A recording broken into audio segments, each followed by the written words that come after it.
friends, welcome back to Diecast, Domination. This is Dev coming to you, and I hope you guys are enjoying your lovely day.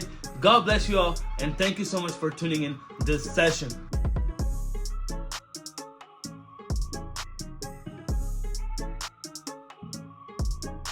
It's been a while, but what I have recreated, I have displayed the biggest diorama layout that I have ever created.